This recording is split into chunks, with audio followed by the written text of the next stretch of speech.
বন্ধুরা, কলই শাক ভাজা তো খেয়েছেন, কিন্তু ভর্তা খেয়েছেন? না খেয়ে থাকলে ঝটপট আমার এই রেসিপিটা দেখে নিন। অসম্ভব মজার একটি ভর্তা। নমস্কার বন্ধুরা, স্বাগতম গৃহিণী রান্নাবান্না চ্যানেলে।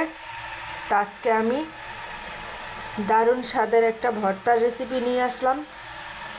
তো এই যে কলই শাকের ভর্তা করব, তার জন্য আমি শাকটা ধুয়ে রেখেছি, কুচি করে কেটে নেব। আর তার জন্য এখানে নিয়েছি পেঁয়াজ কুচি, রসুন, শুকনো মরিচ। তো এই ভর্তাটা খেতে যে দারুণ লাগে বন্ধুরা, আপনারা না খেলে বুঝবেন না।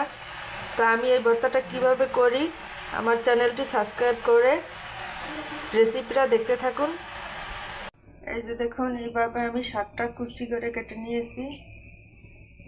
তো ভর্তা মানে সরিষা তেল, আমি সরিষা তেলে সব কিছু ভেজে নেব। শুকনো মরিচ ভেজে নেব, রসুন ভেজে নেব, এভাবে লাল লাল করে ভেজে নেব। এখন পেঁয়াজ কুচি ভেজে নেব। দেখুন, পেঁয়াজ ভাজা হয়ে গেছে, এখন আমি এগুলি উঠিয়ে নেব। এখন শাকটা সেদ্ধ করে নেব। সামান্য একটু লবণ দেব।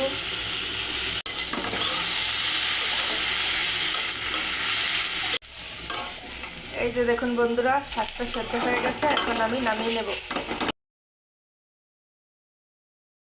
এখন এই ভর্তাটা মেখে নেব। লবণ দিয়েছি, মরিচটাকে ঢেলে নেব। এই যে দেখুন, সব কিছু মেখে নিয়েছে, এখন শাক দিয়ে একসাথে আবার মেখে নেব। এই যে বন্ধুরা, দারুণ একটি ভর্তা হয়েছে। এরকম ভর্তা থাকলে আর কিছুই লাগে না।